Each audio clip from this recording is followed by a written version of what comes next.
बिहार का एक ऐसा चेहरा जो किसी परिचय का मोहताज नहीं है। भारतीय राजनीति में अपने सूझबूझ के लिए मशहूर है। हम बात कर रहे हैं प्रशांत किशोर का। प्रशांत किशोर पर पूरे बिहार की नजरें हैं। 2 अक्टूबर को पटना में करेंगे बहुत बड़ा धमाका। जन स्वराज अब राजनीतिक दल में तब्दील होने जा रहा है। 2 अक्टूबर को गांधी जयंती के शुभ अवसर पर पटना के वेटनरी कॉलेज में एक समारोह आयोजित किया जाएगा, जिसमें जन स्वराज को एक राजनीतिक पार्टी के रूप में तब्दील किया जाएगा, स्थापित किया जाएगा। इस आयोजन में प्रशांत किशोर के साथ कई आईएएस और आईपीएस के साथ कई अन्य दल के राजनीतिक दल के नेता भी शामिल होंगे। और लोगों का दावा है कि जन स्वराज पार्टी किसी व्यक्ति विशेष, परिवार, जाति या किसी वर्ग का न होकर बिहार में व्यवस्था परिवर्तन का एक संकल्पित दल होगा। आपको जानकारी के लिए बता दूं कि 2 मई 2022 को जन स्वराज अभियान की स्थापना हुई थी।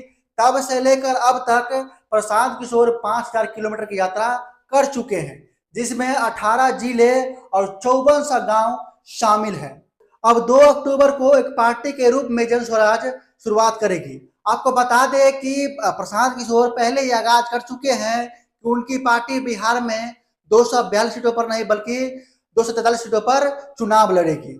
जन स्वराज की लड़ाई एनडीए से है। तेजस्वी यादव मजबूत प्रतिद्वंदी है, लेकिन उनको जीतने की क्षमता नहीं है और एनडीए से ज्यादा मजबूत है। 2021 में जदयू छोड़ने से पहले प्रशांत किशोर ने भाजपा, जदयू और कांग्रेस में जो है ना कई अन्य दलों में अपनी चुनावी रणनीति बना चुके हैं, लेकिन उनको छोड़ने के बाद जो है ना वो किसी भी पार्टी में शामिल नहीं हुए हैं अब तक। प्रशांत किशोर ने बताया कि ऐसा कहा जाता है कि मैं जो है ना वो बीजेपी के साथ काम कर रहा हूं, लेकिन अगर कोई पार्टी से ज्यादा चिंतित है तो वह बीजेपी पार्टी है, एनडीए है। क्योंकि प्रशांत किशोर ब्राह्मण जाति से हैं और शायद से उनके पारंपरिक उच्च जाति वोट बैंक में सेंध लगाएंगे।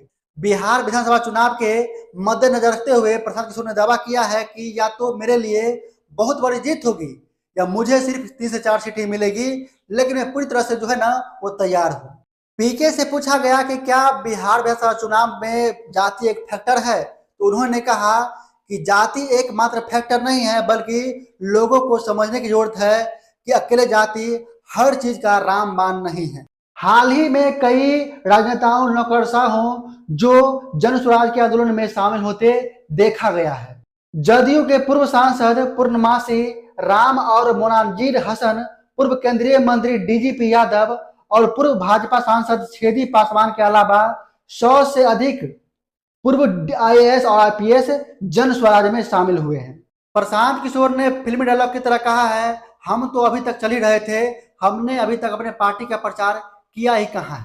प्रशांत किशोर ने अपने समर्थकों को भरोसा दिलाया है कि विगत 6 महीने में उनकी पार्टी हर जगह मौजूद रहेगी। भारतीय राजनीति में अपने राजनीतिक सूझबूझ के लिए जाने जाने वाले प्रशांत किशोर जन स्वराज पार्टी के पीछे का शक्ति प्रेरक रहे हैं। बिहार में परिवर्तन या बदलाव लाने के उद्देश्य से यह शुरू किया गया है। इस अभियान का मुख्य उद्देश्य यही है कि लोगों से जमीनी स्तर पर जुड़ना और शिक्षा, स्वास्थ्य जैसे मुद्दे पर जो है ना वो ध्यान केंद्रित करना है।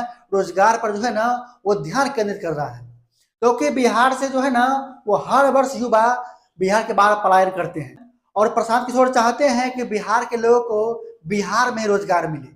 इसीलिए उन्होंने अपने पार्टी यानी जन स्वराज पार्टी की स्थापना किए और वो अभी तक करीबन बिहार में पैदल 5000 किलोमीटर की यात्रा कर चुके हैं। 5000 किलोमीटर की यात्रा। और वह एक ऐसा पार्टी है जो कि टेंट लगा के गांव-गांव में जो है ना अपने प्रचार कर रहे हैं। बाकी हमारा प्रयास कैसा लगा कमेंट जरूर बताना।